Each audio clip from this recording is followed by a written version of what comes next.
The 7 Deadly Sins of Selling in Japan. I think it's the most dramatic event title that we've had during my time as Executive Director, and we are delighted to welcome an expert speaker here today, Dr. Greg Story.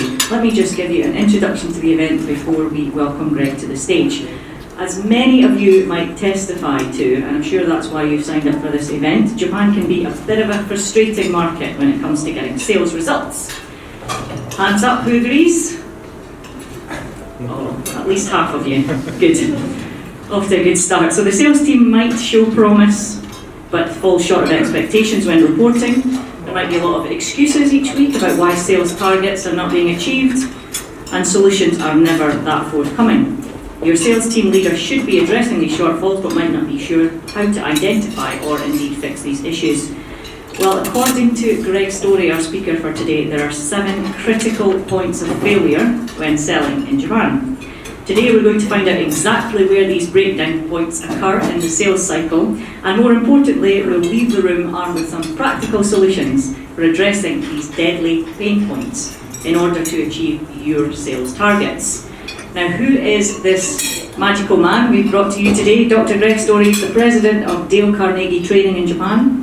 In the course of his career, Dr. Story has moved from the academic world to consulting, investments, trade representation, international diplomacy, retail banking, and people development. He's a 31-year veteran of Japan. He's broad experience having launched a startup in Nagoya and completed turnarounds in both Osaka and Tokyo for Austrade. In 2001, he was promoted to the country head for Austrade. Then in November 2003, he joined Shinsei's Retail Bank, which interestingly was a special combination of startup and turnaround. He led Shinsei's Retail Bank National Network, eventually becoming the joint CEO of the bank. In July 2007, Dr. Story became the country head for the National Bank of Australia in Japan. In October 2010, he joined Dale Carnegie Training as president, and he is also the Chairman Emeritus of the Australian-New Zealand Chamber of Commerce here in Japan. A 6th Dan in traditional Shitoryu Karate, did I get that right? There you go. He applies martial art philosophies and strategies to business issues, so please do behave during your Q&A. Over to you, Greg Story. Thank you very much.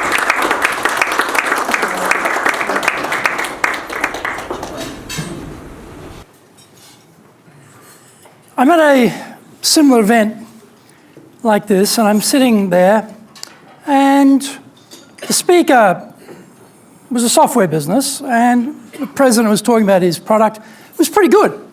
So after the event, I go over to the speaker, the president, I say, that was quite interesting. Could you send one of your salespeople over to see me and let me know about it? Now, would you say I was a pretty hot prospect? You know, if you're the seller, you'd be thinking, great. He's come out of his chair, come over to the president, he said, I want to hear about this. So Julie, the salesperson, turns up in my office. This is what happens. We sit down, he sits down, out comes the laptop. The oyster shell opens up. We go into 60 slides, one after another. Now, we teach sales training, right? So I'm sitting there watching this, thinking to myself, geez, I wonder when this guy's going to ask me a question about my business. No questions. We get to the end of the 60 slides, and I'm silent. You know, I'm still waiting. Is he going to ask me a question? And he's sort of a bit bamboozled because I'm not saying anything. He's sort of spluttering. And I said, look, can you go back to slide 34? In that 60-slide deck, there were 2 slides that were relevant and interesting to me. But we just wasted 25 minutes with a long exposition on what was in the content of all those other slides. And we ran out of time, and in the end, I didn't buy the product. And I was, by any definition, a hot prospect. So you would think, oh yeah, this is a rare occasion, you just got the bad guy or gal in the scheme of things. It happens all the time. Another guy come and sell me some space at a big trade show for HR. Now this guy was probably in his 50s, the first guy was probably late 40s, and same thing. Take space, I'm getting the booth size, and this is where the location is, and who's coming, and you can give a talk, and it's going to cost this much. That was about 50 minutes, actually. And at the end, I'm waiting. He didn't ask me one question. And I'm thinking to myself, wow, why doesn't he ask me what I need? So this happens all the time. And I ask you about your own sales teams. Are they turning up to the meeting? Are they going through the spec? Are they going through the detail? Are they going through the data? Expecting that to make the sale for them or not? Think about your own teams and do a bit of a check on that, because you may be surprised to find that's exactly what they're doing. So what could our erstwhile salespeople have done? First of all, they could have planned it a bit better. They could think about, can I come with an insight to this meeting? Can I think about this industry? Can I read up on it a little bit? Can I think about my broad range of experience in business in Japan and think about something I can bring that's an additional extra, so the person I'm speaking with would say, that's useful, I hadn't known that, or, I hadn't thought about that. First thing, do they do that? Do your salespeople do that? Do they research before they get there? Do they look at the company's annual report? It's got the president talking about the strategic direction, innovations they've come out with, changes in the company. It's got the financials there. Do they look at that? Generally speaking, they don't. Now, if you want to find out anything about me, my life is an open book on Google. You go on Google and search Dr. Greg Story, it's all out there. You can find out a lot about me very, very simply. But how many people bother to do that before they see the person they're talking to? So they turn up to the meeting and, well, if they ask any questions, they'd be very simplistic because they don't know anything about the company. But the trouble is they don't ask any questions. So here's a very simple question for you. Think about your favourite colour. Keep it to yourself. Don't need to share it. You've got your favourite colour. Okay, let's assume most people say blue. When I ask this question, the majority of people say blue is their favourite colour. Now imagine your favourite colour is blue, and I turn up, what am I talking about? I'm talking about pink. Anthony, we have a pink to behold. Laurie, this is a pink of the ages. Ed, you have never seen a pink this good. Let me tell you, you are going to be really happy with my pink. But you're thinking, I want blue. And I'm talking about pink. So we're not connecting. And this is the problem. They're talking about the spec, they're talking about the data, they're talking about the detail, but they don't know what I need. So they're talking about pink, I want blue. I'm not going to buy. Ask yourself this question. Are you sure that your salespeople are turning up and they're asking client needs? Are they asking, is it pink or blue they need? Before they get into talking about anything else. The trouble is they're not asking questions. When you ask Japanese salespeople, because we do a lot of sales training, and when we get to question design, they're pretty bad. I got to tell you, they're pretty bad. You know, why is that? Well, you know, in Japan, it's rude to ask buyers questions because, you know, we know that in the West, the buyer is king, but in Japan, the buyer is not king. In Japan, the buyer is God. God does not brook questions from insolent salespeople, is the idea. But that's not true, is it? If you know how to ask questions and ask permission to ask questions, you can get permission. Now, do you think this is very hard? I'll teach you right now how to teach your salespeople how to ask questions of the buyer and get permission. First thing, you give a general statement about your business. Dale Carnegie Training is a global organisation. We're 106 years old. We're in 100 plus countries. We're experts in soft skills training. General statement. Now I go to a specific example. An example of where we've helped a company would be Loro Piana. It's a very high-end luxury Italian retailer. We trained all of their shop staff in Japan, and they told me they got a 30% increase as a result of the training we gave them. All right, there's the evidence. Now I go to the question or the suggestion. Maybe we could do the same for you. I'm not sure. But in order for me to understand that, would you mind if I ask you a few questions? Do you think that's difficult? Do you think your salespeople could do that? I think they could do it too. So they don't have a structure though, so they don't know how to ask permission.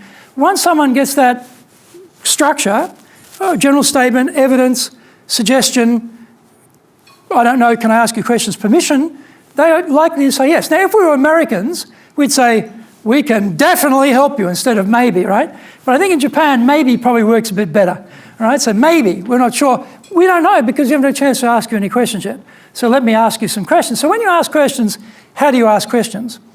My friends that I talked about before, the software salesperson and the HR booth salesperson for the event, didn't ask any questions, didn't have a structure. First thing you want to know is, Well, what are you doing now? What's happening today? Where are you? And where do you want to be? Or you could flip it around the other way and say, well, where do you want to be? And then ask them where you are now. It doesn't matter. Those two are interchangeable. Right? Often I'll start a sales talk and I'll start talking about where are you now? And I'll go straight into, let me tell you where we want to be. And that's fine. Great. Tell me where you want to be.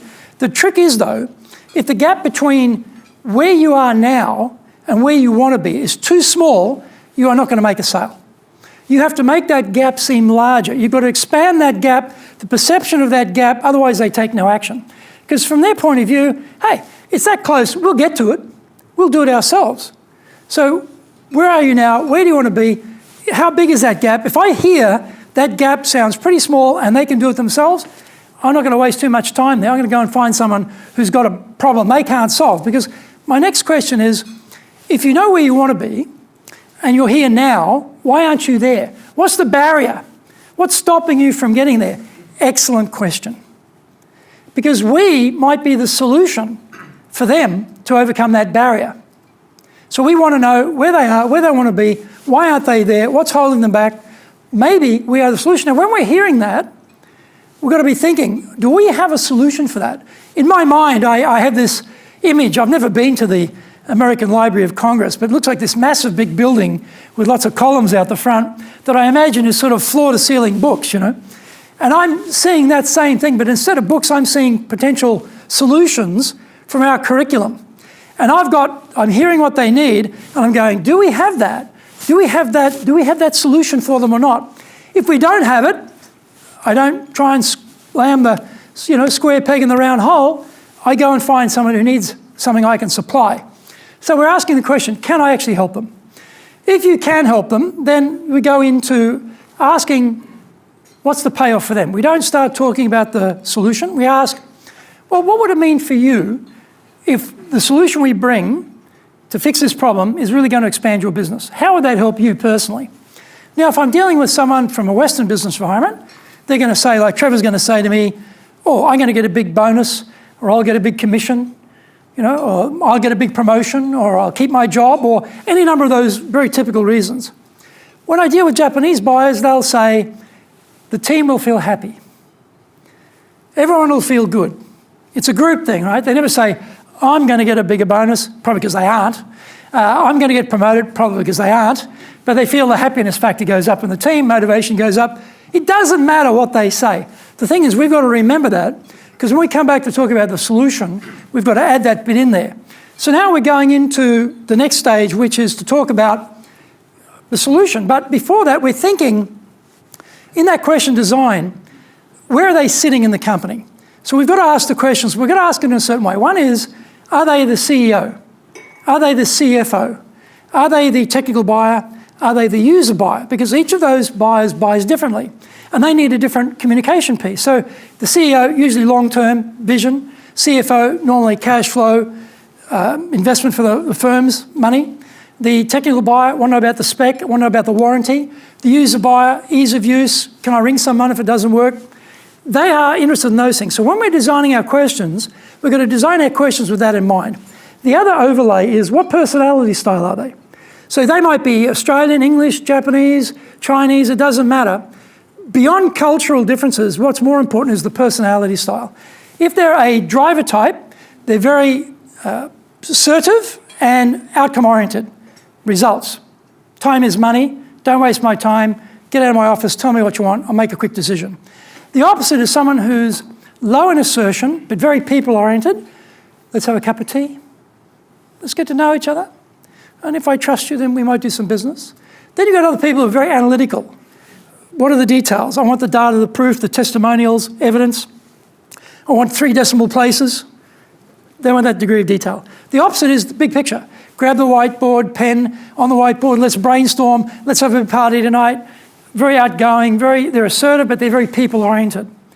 Depending on where they fit into that pattern, you'll need to change your communication piece. I'm a driver type. So time is money, let's get to the chase, don't waste any time, I'll give you a decision, yes, no. But if I'm dealing with an amiable, I have to drop my voice. I have to take out all the body language, all the energy. I've got to be very calm. I've I've got to talk about the people and how the people are going to feel. Right? So I change my communication style. If I'm dealing with an analytical type, again, lower voice, less energy, more conservative, but numbers, proof, evidence, testimonials, refer to people they can ring up and check 3 decimal places. If it's the expressive type, then yeah, hey, this is going to be great. Everyone's going to think this is fantastic. Let's do it. We're going to have a big party after to celebrate all the big results we're going to get. So my communication piece will change depending on who I'm talking to and what personality style they are in that communication. So we get the solution. Well, you know, the solution is what happened to me in both of those examples I gave, where they went straight into the solution piece. They started telling me all about their pink. I wanted blue. So they're into the detail, the data, the spec, everything. Too early. In my book, I talk about any materials you've got, never show it to the client. Have it on the seat next to you, out of sight. All they see is a notepad and a pen.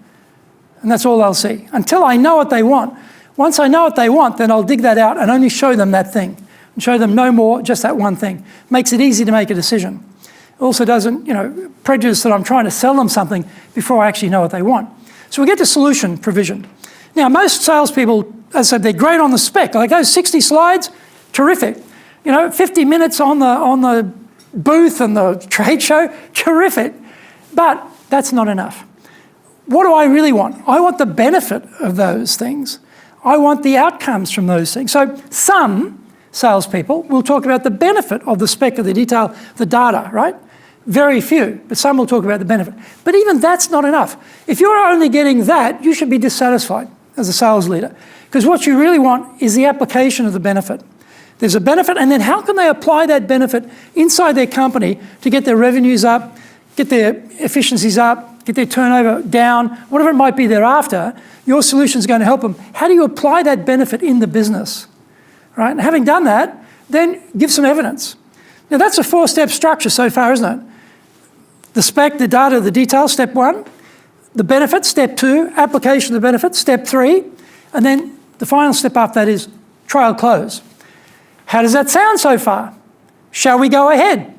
We're doing a trial close because we want to see, have we missed anything? Are they worried about anything? Is there any objections hidden in here that I don't know about yet? We want to flush those out to see if we can deal with them. So if we're doing our questioning right, we should be presenting the right solution. There still may be some doubt. Maybe we didn't cover something. Maybe they're worried about something. We want to know about that. When you get objections, most Japanese people get objections, what do? Actually, I was sitting in one of these events, and Japanese guy, probably late 30s, had about 10 people in the business, and we're just chatting over lunch like now, and I said, when you get an objection, well, how do you handle it? Can you guess what he said? He said, I dropped the price by 20%. I nearly fell off my chair, because I'm going 10 people in the sales team, they're dropping the price by 20% every time they hit an objection. Calculate that number over a 10-year period, that's a huge amount of money. What could he have said? He could have said to the person, well, why do you say that? Because remember, an objection is a headline. When we pick up the newspaper, there's a headline. But there's also this very long article explaining the detail of that headline. We can't just go off the headline. We've got to know the background of why they think that. Now, another example, I'm doing the sale, and the client says, your price is too high. Anyone ever get that? Anyone ever get that as an objection? Your price is too high. So I said, well, why do you say that? We said, well, look, we've got our quarterly budget set for training, and your number is way over that. I said, oh, I really understand. If we're able to spread that over 2 quarters, would that help you? Oh, yeah, that'd be a big help. So price was not the objection. Time was the objection. But I would never know that if I dropped the price by 20%. So how do you handle objections? Japanese salespeople generally don't have a good way of doing that. So the objection might be incorrect. They might have some false information, some incorrect information. If it's incorrect, deny it. Say that's not correct. This is correct. Sometimes it might be true. We need delivery in 2 days. Can't do it. So we can't do 2 days. That's it. You can't do 2 days, you can't do 2 days. So you agree with it. You try and find another way around it. Or you might reverse it. So you say, well, look, we've got the sales training. I think it's going to be a perfect solution for you. Oh, no, look, we don't have enough budget. Anyone get that objection? It's out of our budget. This is where you can reverse and you say, well, I'll tell you why it's out of your budget. It's out of your budget. You just told me your revenues are not high enough. And your revenues are not high enough because your salespeople are doing the same things in the same way and getting the same results and not giving you enough excess to be able to fund this. If you come and do the sales training, we will get an increase. We'll get a lift across all of your entire sales team. It'll pay for the cost of training. The training, in fact, is free because it'll pay for that multiple times over and you will get consistent benefits going forward. That's why you should do it. So that's reversing it. All right? The other thing is with an objection, it's the iceberg effect. They don't tell you necessarily the real reason. We do this ourselves, right? I go shopping and I see a beautiful tie and I look at the price. I want a heart attack. It's pretty expensive. But the clerk comes over and says, "Oh, beautiful tie, sir. Would you like to try it on?" No, the pattern's not quite me. Not true. Pattern's perfectly me. The price is not me. But I don't say, "Well, you know what, Simon, I've been unsuccessful in my career so far to the point that I'm unable to have enough wealth to afford this beautiful tie. That's why I can't buy it." No, the pattern's wrong. Or I don't like the colour. That's the tip of the iceberg objection, which we all get. Dig deeper. When they say, "Well, it's this," you say, "Oh, okay, right. In addition to that, are there any other things that are holding you back?" And then they'll say something. You say, "Okay, great. Well, anything else?" And they'll say something else. By about the fourth time, you'll be starting to dig out something that's relevant. And then you'll say, "Well, out of, W, X, Y, Z, which one of those would be the greatest problem for you?" "Oh, I see, X." X is the one you answer. Don't worry about the others. They will probably fall away once you answer X as their key problem. Because once you answer that, the others don't become as relevant. And you're digging into it. You've got to know what the real objection is. So we handle the objection and we don't argue with the client. This is ridiculous, I remember I was doing some training and it was a hotel and there was something that the client said the hotel didn't have, and the salesperson said, "Oh, no, we've got that," in a very aggressive, adversarial way. Don't argue with the client, okay? You do it very gently. You point out that, yes, you do have it, or yes, you can do that. Don't ever argue with the client on these sort of things. Don't try and arm wrestle them into buying. Don't try and force that square peg in the round hole. If you can't do it, find someone you can do it for. So then we get to, okay, we're going to ask for the order. Now, this is very strange. In Japan, a lot of salespeople don't ask for the order. You're thinking, how hard can that be? Ask for the order. They don't ask for the order. Why? If they ask for the order and the client says no, their feelings are hurt. You think, oh, their feelings are hurt. What's wrong with them? The trouble is, sales is a tremendous roller coaster of emotions. You are up and down. Up and down. You get a sale, you're elated. You don't get the sale, you're deflated. Elation, deflation, elation, deflation. All the time. It's very hard on you internally. I talk about this in the book, how to get around that problem.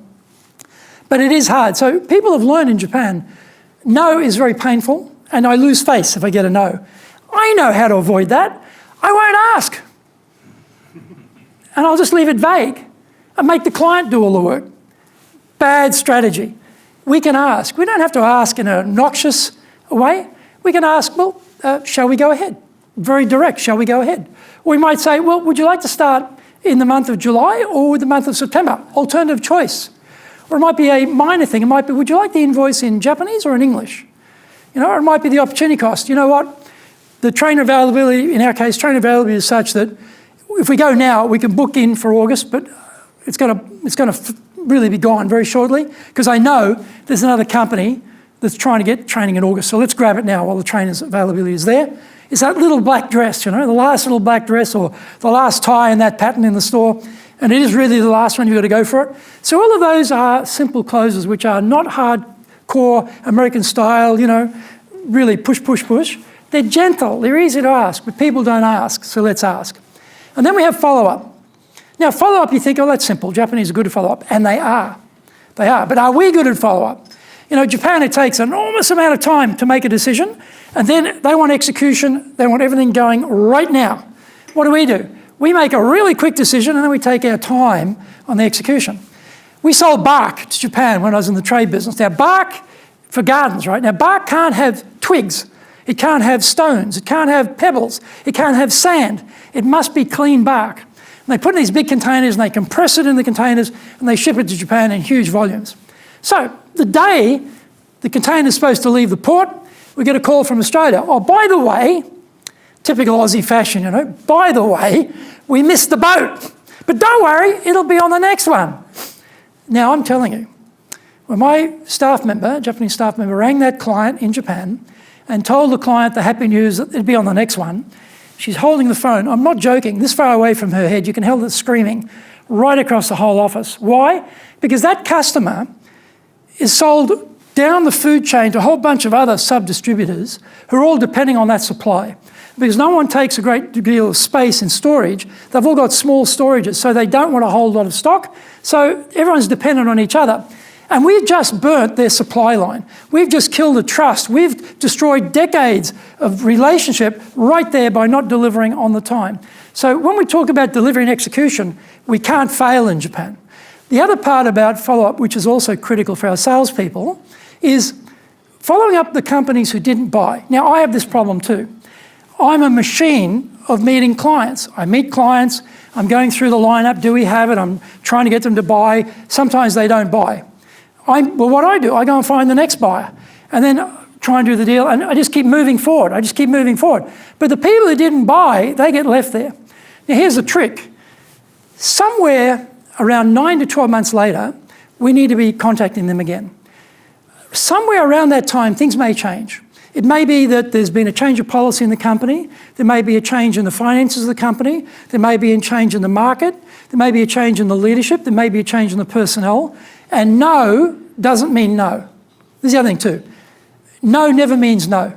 No is never no. No is only no today. No is only no to this offer in its current format. No is only no in this part of the industrial cycle for that product or service. No is only no in their budgeting round. It will be yes at some point. We just don't know when that will be. So we've got to go back and reconnect with those people who said no, because they might be now a yes. It happens all the time. My staff, you know, they go out and they mop up the people that I miss because I keep moving. Guess what? A year later, a year and a half later, maybe 2 years later, they become a client because we followed up with them. Are your salespeople just moving continually forward and never going back and checking? Somewhere about 3 to 6 months is too early. Not much has changed. They won't have a need. If you're going, you know, above 12 months, you go back and you find out your competitor's already there. I can tell you that is painful. That is really painful. You turn up and they say, oh, yeah, we bought training from your competitor. You know, it's really painful. So you've got to go back probably before 12 months. 9 to 12 is a rough measure, not exact, but go back and check. So when we do that, we've got to make sure we're doing our follow-up well. So here's the point. That is a sales cycle I just went through, isn't it? From planning to getting permission to ask questions, to asking the right questions, giving the right solution, overcoming the objections, dealing with asking for yes, then following up and also following up the ones who didn't buy. That is a simple sales cycle. Could you remember that? Do you think that is too hard to remember? Guess what? It's easy to remember. It's like a railway line. In sales, we're on a railway line. We've got to keep moving forward down the track to get to a good outcome.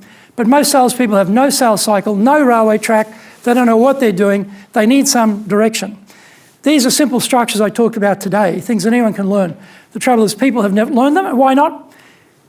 OJT, on-the-job training, is a dead rubber these days, because up until the bubble economy, it worked because you had so many layers in Japan. It was incredible. Everyone had microscopic changes. And when you came to Japan in the 70s, when I came, you were struck by how many layers there were in companies. People write articles about it. Bubble comes along, boom, whole economy goes down. All those layers got cut out. So suddenly the boss has got a bigger remit. They've got more things to take care of. They're busier. They don't have that much time for coaching anymore. And also, roughly about the same time in the 90s, the secretarial pool out the window, in comes the keyboard. The boss is now doing their own email. Less time again. So the bosses, this is the training that used to be incremental. Now it's maybe three visits max to clients with the boss, see what they do, you're on your own. There's no real training anymore. They don't have structures. They don't have these means of dealing with things. It's completely lost. So when you meet people and say, I've been in sales for 15 years, misnomer. They've been in sales for 1 year 15 times. And when you look on the resume, oh yeah, 15 years experience, I doubt it. I really doubt that. I'll bet it's one you've experienced 15 times. So we can do much better. We should expect more from our salespeople. They just need to be told and shown what to do. And I hope that after today, you'll be a bit more observant about what your sales team are doing and really ask some really good questions about how they're going about what they're doing, and just double check that your team is actually doing what they should be doing. And if they do that, we will all be much, much more successful. Thank you very much.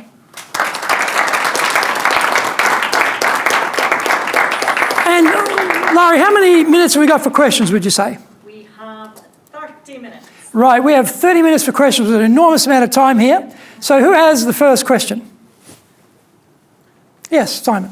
So the question is, the Japanese team are not so proactive as you'd hope, and they have excuses as to why they're not going to be proactive about I need more study. If you talk about account management, I think Japanese are pretty good at account management, but they're a slave to the buyer.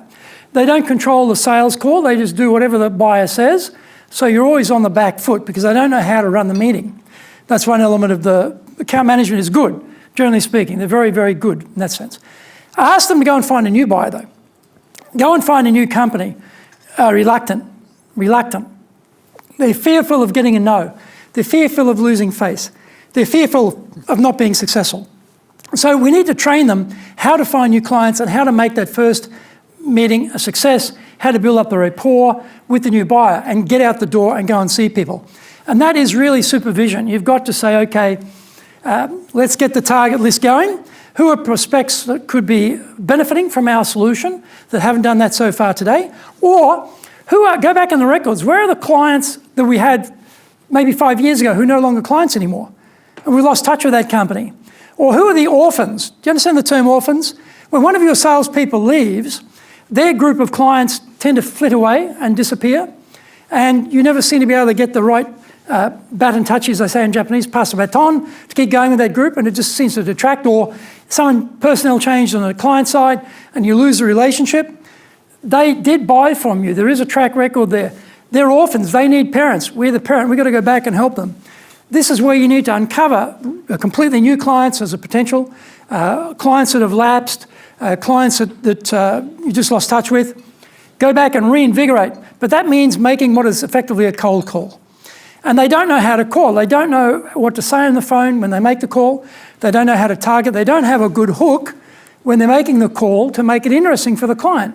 And also, they don't know who to call. Who's the worst person you should call on a cold call? The person who answers the phone normally. Because they're usually the youngest person. In Japan, they're usually the youngest female, just the way the hierarchy is around gender and age, who has the least amount of power, but is scared of getting her boss into trouble. And often you'll get her, and then she'll put you through to the next aged up youngest guy, spotty-faced guy who can only say no as well, right? So you don't ever get to the person. Ring them before 9. Ring them before those people get there, and or ring them just about 1:05 when they get back from lunch, right, before the other people are back there, or ring them after 6:30 at night when the boss is there. Get through to the person you want to talk to. You've got a better chance of getting the meeting. If you know what to say, they don't know what to say. Lead with value. And don't sell the product on the phone. Sell the appointment, sell the day, sell the time. That's all you should be selling, and then do the follow-up in the meeting. So your question is a good one in around the sense of they are hesitant to do that because they're fearful because they don't know how to do it and they're not practiced and they're not skilled. So they avoid the pain by not doing it, which is very common in Japan. Comfort zones are pretty small here. Don't want to come out of my comfort zone. Don't like change. Don't like coming out of my comfort zone. Don't like doing anything new. I'll stay right where I am. And so we've got to get them out of the comfort zone. Where's the next question? Yeah, please. So what you're touching on basically is there's a lot of very good farmers, not a lot of hunters amongst Japanese salespeople. Thank you. And perhaps you expand on that further, because I think obviously for a lot of Daisuke, they want to find the hunters. Yeah, the question is, I'm referring to hunters who will go and find new clients as opposed to farmers who will keep the existing clients going. And how do we find the hunters? Well, it is very true. I think there are hunters and there are farmers, and it's very hard to turn a farmer into a hunter. I have farmers in my own team. I can train them till I'm blue in the face, really, I can harass them till I'm blue in the face as well, and they're going to stay hunters. They're going to stay farmers. They're just not going to make that transition. I think it's in the hiring process. You've got to be looking for them.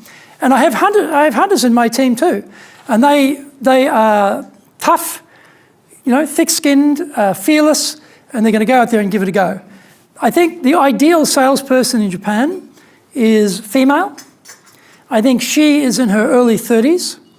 I think she is very career-oriented. I want her for my team. I think that's a sweet spot in sales in Japan, because they tend to be lots of guts and lots of go. And they often make very good hunters. And generally speaking, that's what we're looking for. I just notice that females in this society, for whatever reason, tend to be better at that than a lot of the males who, I don't know, for whatever reason, tend to prefer account management. But it's really, I think, at the hiring stage. It's very hard. You can make them better, but, it's that ability to pick up the phone and call someone you don't know 10 times and get 10 rejections and make the 11th call. That's the problem. Here's how you do it, by the way. If you think about it, say the deal is worth 1 million yen. Let's pick a round number, 1 million yen. And you've got to make a certain number of calls to get to the deal point, because there are ratios. You make so many calls, you get to meet so many people, you get to close so many, it's worth a certain amount of money. Now say it's 10 people, all right? 10 people will get you one sale, which will be roughly worth 1 million yen. So you can say, I made a call, no, failure. I make another call, no, failure. I make another call, no, failure. At that point, everyone gives up. They just stop calling. Their feelings are hurt, their motivation's down, their confidence is shot, they stop calling. But if you think of it like this, don't see only one success call as valuable. Think about it the other way. I don't know which one of these 10 calls is the jackpot, but I know that each of the calls on average is worth 100,000 yen to me. So when I make a call and the client says no, I go, great, 100,000 yen. And I'm getting closer. I'm just that little bit closer now to a yes. So I make the next call, another no. Oh, 200,000 yen, and I'm that bit closer. It's a psychological trick you play with yourself to put the calibration down to a call value, rather than 9 calls are worth 0 and 1 call is worth 1 million yen. To keep yourself going, because trust me, you make 3 calls in a row and they're all no, no, no, it's very hard to make the 4th one. But this is where you've got to have tricks like this to help you build up the strength and train your people to make that call and keep going. And don't take it personally. It's a bit controversial maybe, and I say it in the book. I always think to myself, if someone doesn't buy from me, I think they are an idiot. That's what I'm thinking. And I do that on purpose. I say to myself, I know the value we can bring to this company. I know how much help we can be to this company. But they are too stupid to see the value. So too bad for them, keep going. Because I do that to keep myself going as well. Because getting no is hard. And you get a series of them, that's real hard. And after day after day after day, it's real tough. You've got to have something inside yourself to keep pushing until you get a yes. So I flip it around. I say, well, they're the fault, not me. Of course, I observe what I did. I always think and reflect what I could do better. But I don't blame myself. If I'm putting out a good product, a good service, I'm doing it to the best of my ability, don't beat myself up. They are the problem. I'll find someone who's smart enough to buy the product, and you will find them. Where's the next question? Yeah, please, Ed. Hi, Greg. Thank you for the presentation. My question is, how important is atmosphere in a sales team in order to be successful? How important is to actually support other members in the team? So Ed's question is, how important is the support group, the atmosphere of the team, the dynamics of the team, the motivation of the team in a sales team? Very, very important. Now, sometimes it can be poisonous in 2 directions. You can have people who are just basically negative, and they've got a political game they want to play. They're better politicians than they are salespeople, and they want to play politics in the office, and they don't care what damage they do to the company because it's all about themselves. And then you've got the other people who are very aggressive, salespeople, who don't care about anybody else. Me, me, me. I'm going to climb over the bodies, and I'm going to get all the money, and I'm going to be wealthy. So you've got the 2 extremes. I think depending on how you do the remuneration, if you're paying people a portion that they will earn themselves, then have another portion they will collectively earn based on total sales. That gives everybody a little bit of impetus there, a little bit of what's in it for me to help each other. Or have a very strong culture of helping. And people who don't help, you need to lead them and direct them very, very strongly about, hey, this is how we play around here. Yes, you're all on individual commissions, but we all help each other. And if you're not play like that, there's the door. Out. We won't accept that culture. So I think you've got to have a right culture there. And it is very tough. You need to have people who are supportive, and you need to support each other. Now, it's very hard for me. I said before, I'm a driver. So my personality is very self-contained, independent, straight to the point, do it all by myself. So I have to keep reminding myself, not everyone's like me. So I've got to be supportive of the team. I've got to make the effort to get the motivation going and talk people up and give them hope. Because I don't need any of that. I don't need anyone to say to me, oh, you're doing a great job as a leader, Greg. I don't need it. But not everyone's like me. It would be people in your team who will be independent like that. There'll be other people who need help. They'll get down, they get depressed. You've got to build them back up. Make sure they can do it. Tell them you can do it. It's a bad time now, but it'll come good. Because today, our biggest problem is recruiting new salespeople. There is such a shortage of, particularly in our areas, we need, generally speaking, English-speaking salespeople. Very limited supply. At the peak, there was about 83,000 Japanese students going overseas to study. They were mainly going to America, and they're going for long-term programs. It dropped down to the low 50s after the Lehman shock, and then they started going again. It's up to about 59,000 now, but they're going for very short programs. They're not doing the long programs anymore, and it's a considerable shorter number, a smaller number. So the available stock of people we can hire who've got a sales background as well, very, very small. So hiring people is one really critical point, but retaining people is a bigger critical point because they're very hard to replace. And when they walk out the door, depending on your business, in my business, it's a year and a half. It's a year and a half to get the new person up to speed to where the old person was. That's a year and a half gap. So if you've got a team, try and keep the team together. If you've got a poisonous person in the team, my advice, get them out, because they'll do more damage to your business than any other thing. They don't have to be stars, they don't have to be geniuses, but they've got to be cooperative, they've got to be able to be motivated and cooperative with each other and share, and do that through remuneration or do it through culture. In my case, we do it through culture, we don't do it through splitting the money. But it still works because we're very hard-edged on anyone who doesn't play ball. There's the next question. Yeah, please. Thank you very much. Very interesting. And just about everything you've just described, I think we've all experienced during our time. I actually specialize in bridgehead sales, so bringing new items to markets in Japan.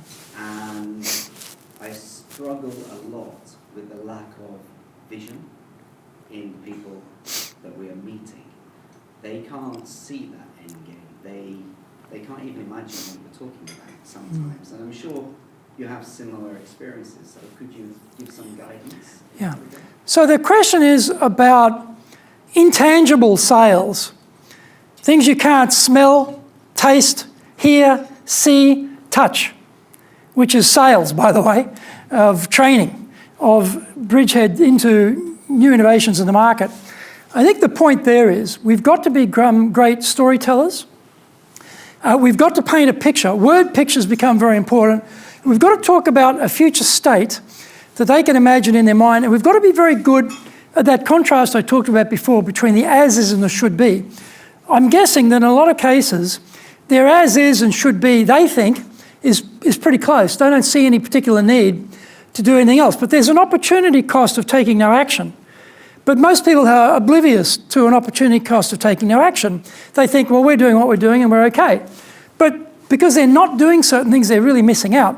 So your word pictures have to describe what that loss, that opportunity cost is for them. So they start to understand, well, by taking no action, that's actually a negative. Because Japan being such a risk-averse culture, in your comfort zone, what's the easiest thing to do? Do nothing. Make no decisions, take no actions, no accountability, no responsibility. That's the easiest thing to do. And in Japan, in companies, you're rewarded for that. You make a mistake, you're punished. So everyone's learned over many generations, do nothing. That's why it's very hard to get a decision in this country, because people don't want to take any risk. So you've got to find ways to take the risk out. Now, for example, in our business, it's 100% guarantee back. You know, it's free. we say to people, companies, you come and do training with us, this is particularly HR people, very risk averse. If you don't like it, all we'll ask you one question: are you happy or unhappy? If you're unhappy, it's free to you. We give you all your money back. We're taking the risk out. So we've got to find ways to take the risk out. We've also got to find ways of showing the risk of not doing something. So you've got to find a way of telling stories and examples of companies, and also talk about what their rivals are doing. Japan is a country which is terrified of what the other guy is doing, the other gal is doing, right? They're terrified of what the rivals are doing. So you've got to paint that picture of, hey, listen, you've been doing the same things in the same way and getting the same result, but your competitors are now doing new things and doing things in a different way, and they're going to get different results, and they're going to eat your market share. They're going to blast you out of the market unless you do something. So unless you're painting that picture of pain, future pain, and it's got to be true. It can't be something you just make up for the sake of a smart, sale of one sale. Because, as I say in the book, when our objective is not a sale, our objective is a reorder. And the psychology around a reorder and one sale is totally different. We're looking for ongoing partnership with clients. We want to be with them for the long term.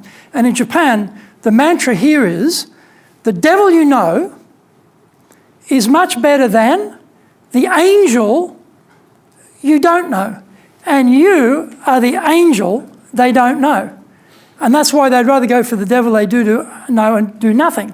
So you've got to become the angel they will know through taking the risk out, emphasising the opportunity cost, telling through word pictures, things they can see in their mind's eye, what a better future would look like and what it would mean for the company and how the bottom line would be reflected in that. And it's got to be concrete. It depends, are we talking to the CFO, are you talking to the CEO, is it the user buyer, is it the technical buyer, what personality style are they? All of those interlock over the top of each other in terms of your communication style and how to express those things to them.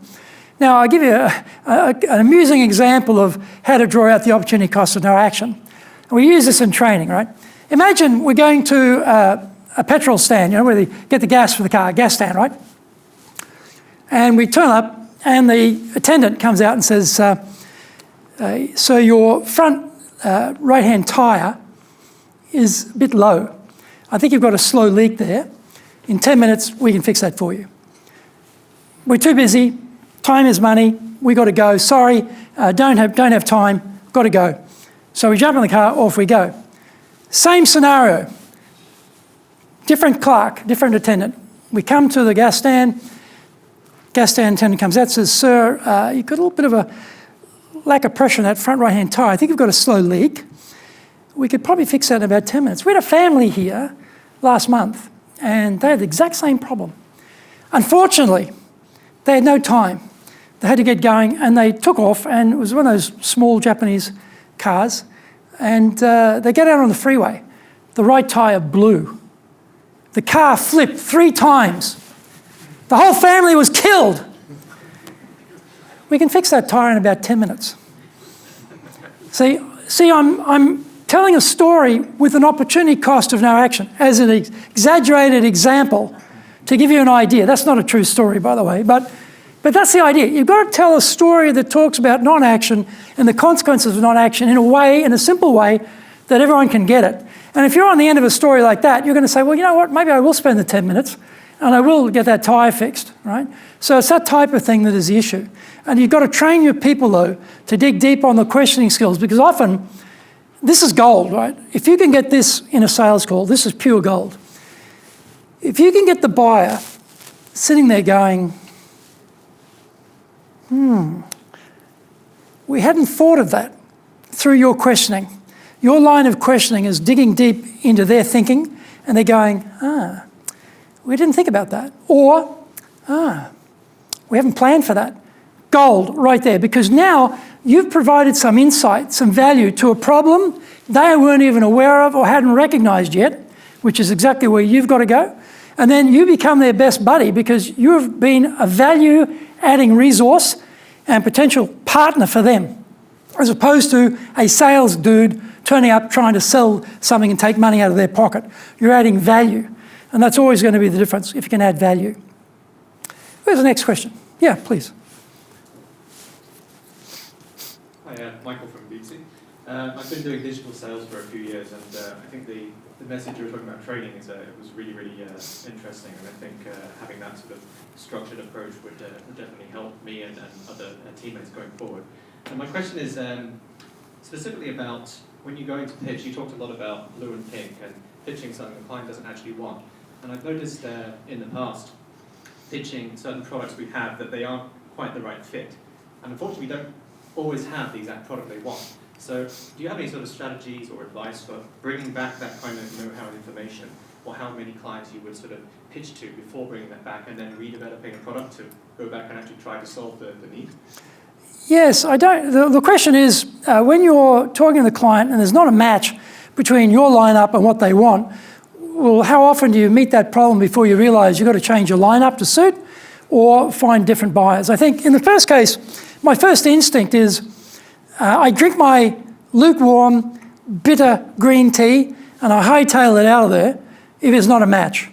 If I hear and uncover the need and I'm doing my lineup search of solutions for them and there's not a match, I don't waste my time and I don't waste their time. I go and find someone who has got a need, because there's bound to be people with a need. It's more easy to do that. But if you find a consistent issue, then maybe you've got to change what you're offering to address that. Now, for example, if we're offering a time-space program, say it's over 8 weeks, 12 weeks or whatever, and they've got people all over the country and they can't do that, well, it's not going to match. So maybe I've got to offer a 3-day program consecutive or a 2-day program consecutive so they can bring everyone together in one location. So I might need to change the solution to match that need if I can do it. And if I can do it, I will do it. But if I can't do it, I'm not going to try and get the square peg in the round hole. I'm going to get out there and find better clients. But at what point is the tipping point to know how many is enough? Really rough estimate. I think if you ran into 10 clients who had exactly the same need, then I think there's a pretty strong hint there that there's an unfilled need there, and maybe you can tweak what you're doing and maybe you can actually supply them with a solution that'll suit, maybe. At least if I got to 10, I think that's pretty consistent. I don't think it has to be 100. I think 3 is enough. I don't know whether it's 10, is it 15, is it 20, I don't know. But I think 10 is probably a big enough hint. And we do that all the time. We're finding out what clients need, and we're saying to ourselves, okay, how can we reconfigure this? Is there something we can do to help them? If we haven't got that, should we go and build it? Because we do a lot of custom programs. We build a lot of programs for clients because there's such a big curriculum, we can do that. But sometimes we can't, and we just say, well, look, sorry, we don't do that. You want to learn how to do Excel? Don't talk to me. You want to learn how to do marketing? Don't talk to me. You know, we're in the soft skills training area for leadership, sales, communications, presentation skills. That's basically what we do. And we're very clear about that when we're presenting what we do. We say, this is what we do.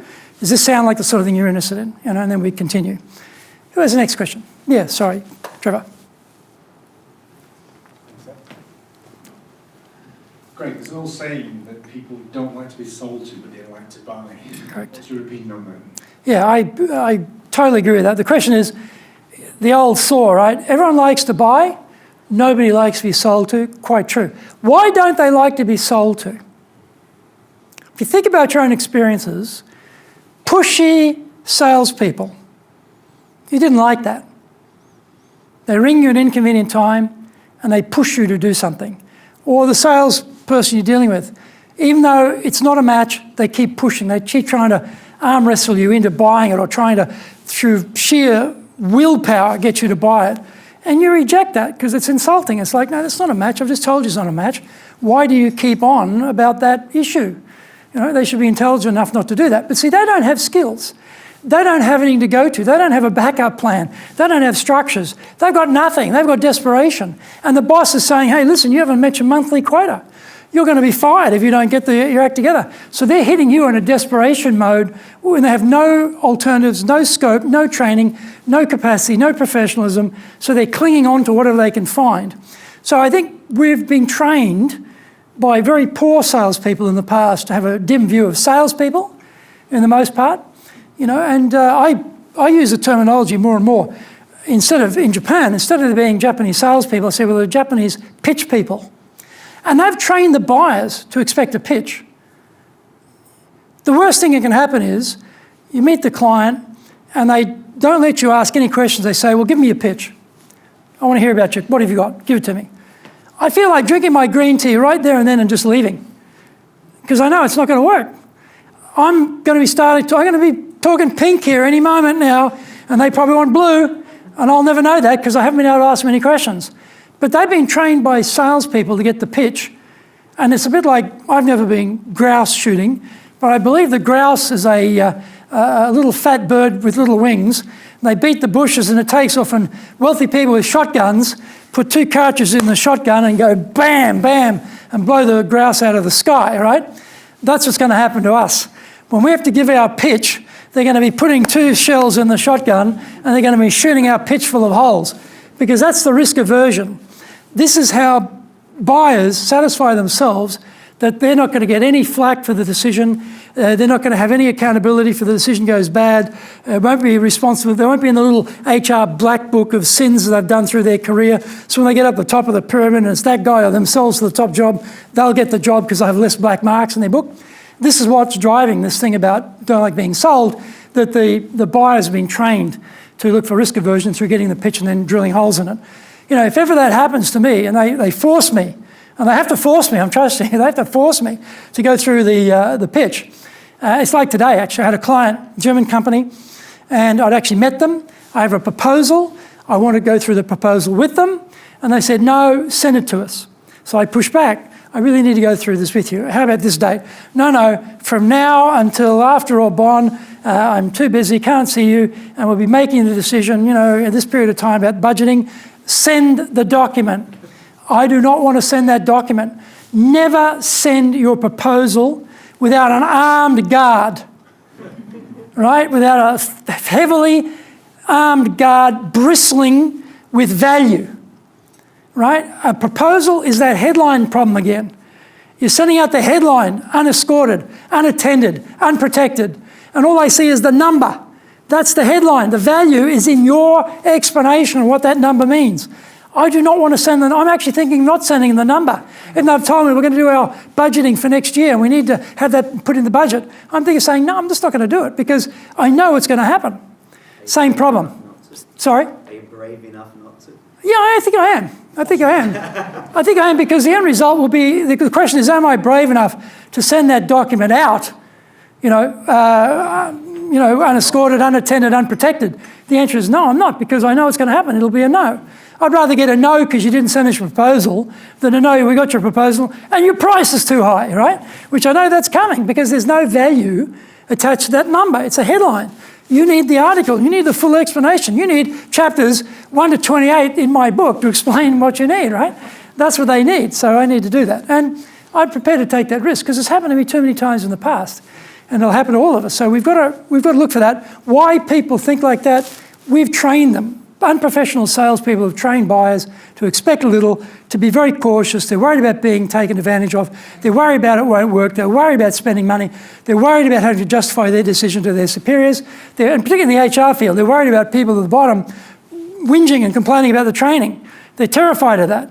They're worried about pushback. So the easiest thing to do? No decision, right? I think we've got time for, how are we going, Laurie? We've got a bit more time?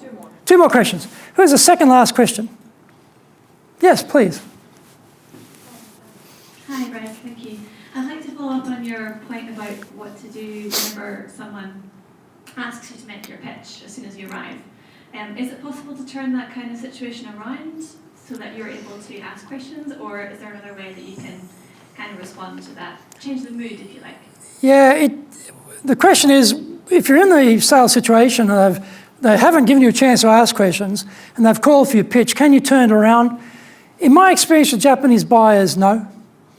Because remember, they're not king in sales, right? They're the buyer is king, they're God. And you're telling God no. Pretty hard to tell God no and get anywhere. So, I usually just grit my teeth and I go through it. I don't argue because I know it's a losing cause. I have tried, but once they've made that commitment that they've asked for something and you're not going to give it to them, they start to bristle. I know it's a dead duck. I know this is like, I might as well shoot myself here right now because this is going to go anywhere. But I always think about, well, there's always an exile. There's always someone who will let me give my pitch and will, I might try and say something like, and I'm not saying it's going to work, but it might be like, well, you know what? I could do that, but I think I'm very aware of your time is very important, and we have a really big lineup of solutions. if I could narrow it down to maybe a little bit more clear area where we could help you, I will just talk about those things for you and not waste your time on the things which are not relevant. Would you be happy to save some time for yourself that way? You hear the question? Would you be happy to save some time for yourself that way?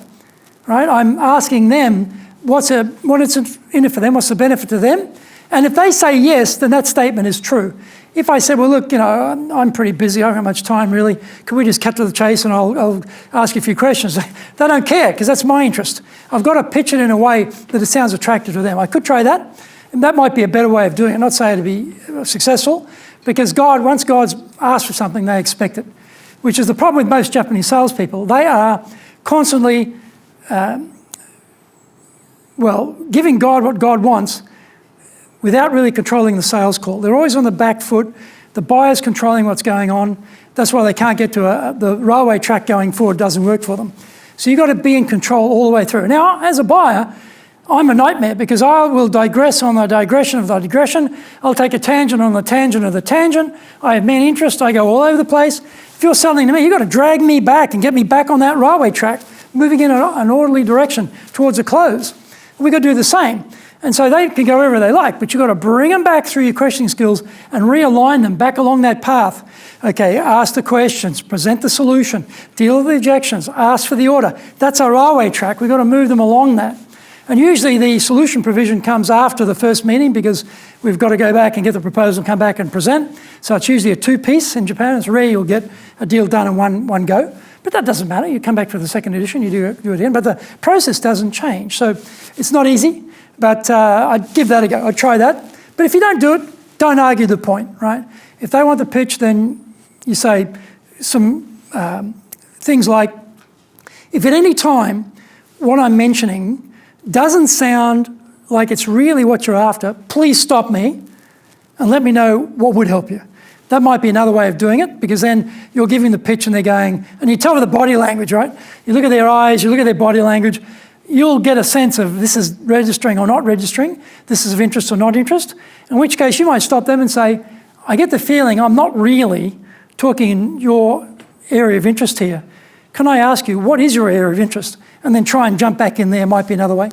Actually, maybe I need to rewrite the book. I didn't put that in the book, so I might have to, after this, I'm going to go back and type a bit in about that and add to it, because that's probably a thing I should talk about in the book. Who has the last question? Yeah, please. My name is Yuichi. I'm running my own business to support the administration operation to the both international companies and the local Japanese companies. One of the clients, we are supporting business turnaround to push up more sales. One of the sales personnel, I'm keep pushing him to change the way of behavior in developing the distributors. But I always come up with the same action, same result. Maybe you explain the same thing. How are you going to promote the change in the behavior of that kind of personnel who is going to do the same pattern of the behavior always? We came back to the same result. So the question is, when you've got salespeople working for you, and they keep reproducing exactly the same way of doing things, no matter how much guidance you give them, and they keep getting the same result, how do you get them to pick it up and move? I think I'm guessing they're probably a farmer more than a hunter. Would that be correct? Yeah, so they're farming, right? They're comfortable farming. They don't like getting new clients. They don't like going out and making cold calls and, creating new relationships. They're comfortable with the same old things. I think they've self-selected themselves into that role in sales. And generally speaking, probably neither you or I are going to be very successful in getting them to change much. That's just a harsh reality. I think this is where you've got to find hunters. You've got to supplement your team and have more hunters in there and hire for hunting. Hire for people who are proactive, not scared of making cold calls, because trying to get them to change, break out of it, you might get a marginal difference. And I have people like that too in my team. And I can tell you, I have tried, but I just find they just cannot, for whatever reason, they can't make the break. They can't make the change. They're not prepared to make the change. And it depends, sounds terrible, sounds very ageist. But I think as we get older, certainly in my case, as I've gotten older, I've become, incredible, I know, even more stubborn. But I think we get a bit fixed in our ways and we get into patterns, how to break the patterns. So short of actually changing that person out of the company and replacing them with someone new, I think you probably need to adjust them. And it depends if they're making their numbers or not, or you try and find a role for them where play to their strengths also. So if they're a farmer, get them doing a lot more farming. Just really, top them up with lots and lots of farming. So they're really productive, they're really busy, and they're getting through a lot of work in the farming side, and then hopefully they'll open up want to come in and do some hunting for you. But it is very, very hard to get them to change, because I think I'd say they're self-selecting themselves for account management rather than for hunting.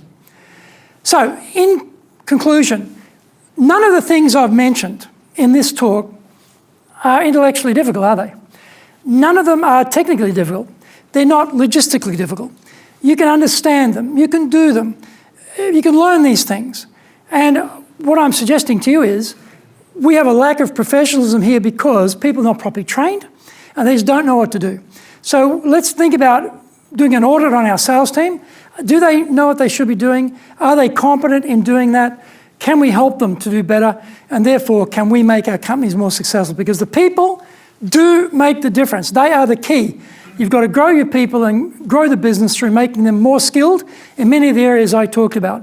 So let's make a bigger effort and let's retrain the buyer to expect a very professional salesperson coming through the door, and let's differentiate ourselves from our rivals and we'll all do better. Thank you very much. Congratulations everyone who won a copy of this fabulous book. Dr. Greg Story, thank you. That was a real pleasure. Certainly one of the most entertaining and illuminating and instructive talks that we've had at the BCCJ for a long time. Hunting, car crashes, grouse shooting, goodness me, what more could we ask for?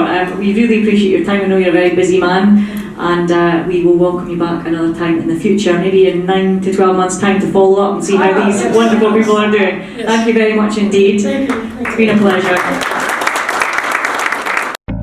The bestseller, Japan Sales Mastery, is the new Bible of selling in Japan. To sell to Japanese buyers, you need to create long-term partner-level trust, fully understand Japanese buyers' real needs, convince buyers with your solutions, overcome their hesitation, fear and doubt, know how to ask for the order, ensure repeat orders. This book is a product of 30 plus years in the trenches selling in Japan. Order Japan Sales Mastery now.